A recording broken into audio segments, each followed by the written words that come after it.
हाँ, मैं Suraj Prakash Jain, SDO public health sub division number 6 sewer से जी। हाँ जी, आज लोगों की समस्या है जी, बरसात में कई बार क्या होता है जी, आगे से जो कोई लाइन ब्लॉक हो जाए, मेन लाइन ब्लॉक हो जाए, तो पीछे से सारी लाइन जो छोटी ब्रांचेज है वो ब्लॉक हो जाती है। तो इस वजह से कई शहर में हर जगह काम हो जाते हैं जी, तो कई बार लेबर इधर काम कर इधर काम कई गलियों में चली जाती है, तो बीच में एक आधी गली कोई रह जाती है, क्योंकि काम सवेरे से लेकर शाम तक करते हैं। पीछे आपको पता है जी, उस दिन यहाँ 50 mm बरसात हुई थी, तो उसको पानी को निकालने में और में 2 दिन लगे।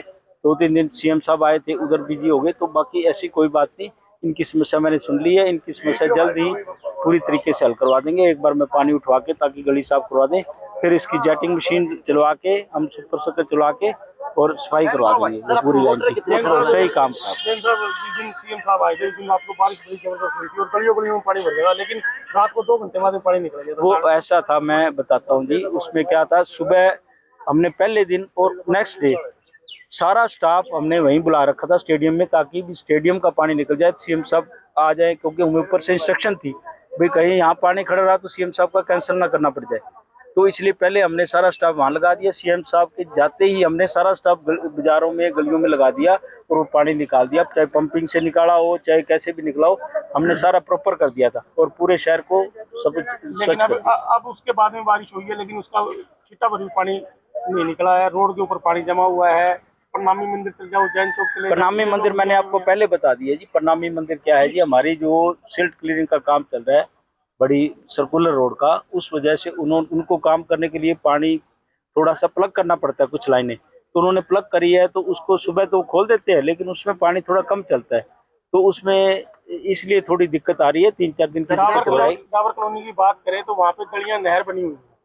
डाबर कॉलोनी की मैंने कहा है जी आपको, जो पाइप है वो बदलने वाली है, उसका टाइम काफ़ी एस्टीमेट हमारा नहीं हो पाया था, लेकिन अब हमने टेम्परेरी एस्टीमेट एससी साहब ने कहा है कर दो, और उसको बरसात के जस्ट बाद तो वो पाइपलाइन बदल देंगे। और डाबर कॉलोनी के सामने जनरेटर पड़े हैं आपके, वो बंद पड़े हैं। कहाँ जनरेटर पड़े हैं जी? एक जनरेटर दोनों चल रहे हैं जी। चलो जी, अब जय सब खड़े, दोनों जनरेटर चल रहे हैं जी। और दो मोटरें खराब है। मैं बताता हूँ, 3 मोटर मैं कहता हूँ जी, ऐसे यहाँ नहीं जी, साइड मेरे साथ चलो। मैंने उस दिन भी कहा था आपको, आप चलो। मैंने बुलाया भी था, मैं कभी समाचार की बात सीधे आ जाना। हाँ, मैंने यही कहा आप चलो भाई। आप सारे कैमरामैन खड़े हैं और सारा शहर के जितने भी हैं, ये अपने न्यूज चैनल खड़े हैं। अगर एसडीओ साहब सच्चे होना है तो आप आज जिम्मेवार हैं। 3 मोटर खराब है स्टॉर्म वाटर की, आप वीडियो बना के लाए, वहां जाके पूछे। सारे एसडीओ साहब भी यहीं खड़े, मैं भी यहीं खड़ा हूँ। और दूसरा स्टॉर्म सीवर की 2 मोटर खराब है, 3 चल रही है, 5 है दोनों में। आप जाके देखो, और एक जनरेटर खराब पड़ा है, जाके चेक कर लो। आप एक काम करो, सारे वहीं जाना, सत्य हो जाएगी, आपकी भी न्यूज बनेगी बढ़िया, और आपने पता भी लगेगा कौन झूठा है कौन सच्चा है। चलो आ जाओ। मैं संदीप पार्षद, वार्ड नंबर 2। हम पब्लिक हेल्थ के पास, डिपार्टमेंट के पास आए अपनी समस्या लेके। एक तो बड़े भाई, अपने छोटे भाई सुभाष तंवर के वार्ड में पिछले 2 साल से लगातार सीवर का पानी भरा रहता है, जिससे आम व्यक्ति को निकलना, बुजुर्ग को का गिरना एक आम बात सी होगी। रोज किसी न किसी को उस वजह से चोट लगती है। और सीवर का पानी है जिससे पशु भी नहीं निकलता, उससे आदमी को गुजरना पड़ता है। सबसे बड़ी समस्या वहां पे है। और दूसरा, मेरे वार्ड में भी एक 133 नंबर गली, 133 नंबर मकान की गली है, जिसके अंदर लाइन ब्रेकेज होगी। बार बार शिकायत कर ली, लेकिन कोई समाधान नहीं हो रहा। इसके तो कान अपने पब्लिक हेल्थ के तो ये लगा लो, कह दो और इनके ऊपर से चली जाती। ये अधिकारी काम नहीं करते पब्लिक हेल्थ के। और एक कमला भवन चौक देखा होगा, पिछले 2 साल से पानी की लाइन लीक है, जिसका समाधान नहीं। दूसरा, एक बात और बताना चाहूंगा आपको, बरसाती मौसम आने से पहले ये कहा जाता है कि भाई अपनी मोटर वोटर सारी चेक करा लो। आप मेरे वार्ड की यहाँ पे कोर्ट में, जहाँ सारा वीआईपी एरिया है, सारे डीसी एसपी सब वहीं पे हैं, उसके सामने आज भी 3 मोटर बरसाती पानी की खराब पड़ी है, जनरेटर खराब पड़ा है। लेकिन किसी को, इनको बार बार कहने के बाद भी इनको समझ में नहीं आता। मान लो बारिश तेज होगी, अभी चलो थोड़ी थोड़ी हुई है, तेज होगी, समाधान कहाँ है?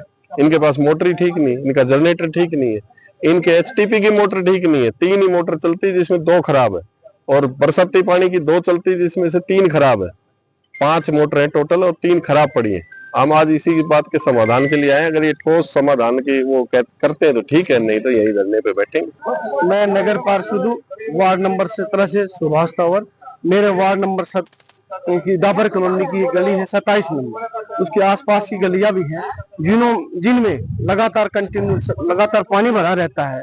और हमने बार बार हमने माननीय विधायक जी के, मंत्री जी के, अभी पीछे रणवीर गंगवा जी आए थे तो हमने रेस्ट हाउस में भी उनके सामने समक्ष रखी थी, शहर की समस्या, हमारे वार्ड की समस्या रखी थी, वीडियो भी दिखाई थी हमने ये डाबर कॉलोनी की। लेकिन उन्होंने कहा था कि जैसे ही 13 तारीख की रैली होगी उसके 1 हफ्ते के बाद मैं तुरंत आपको टाइम दूंगा और टाइम देने के बाद मैं आपकी समस्याओं का समाधान कर दूंगा। तो वो 1 हफ्ते का समय भी खत्म होने जा रहा है और हमें उम्मीद है कि क्या वो भी हमारी सुध लेंगे। लेकिन आज जब ये भारी भरकम बारिश हो रही है बार बार, तो इसके कारण से लोगों का जीना बड़ा दुर्भर हो रहा है। 2-2 फीट पानी भरा हुआ है, उसके नीचे से अंदर से गुजरना पड़ा जी। छोटे छोटे बच्चे स्कूल के या और आम व्यक्ति या बुजुर्ग आते भी है और हादसे भी हुए हैं, क्योंकि पानी के चक्कर में वहां पर थोड़ा सा आउटर एरिया है तो सांप भी निकलते हैं वहां पर, तो ऐसे काफी खतरा मंडराता रहता है उनके ऊपर। तो मेरे आज हम आए हैं एक्शन साहब के पास और उनसे बात करेंगे। अगर सही ठोस और समाधान का आश्वासन देते ठीक है, नहीं तो हम आज इस धरने पर बैठेंगे, इनके दफ्तर में ही बैठेंगे, हम कहीं नहीं जाएंगे।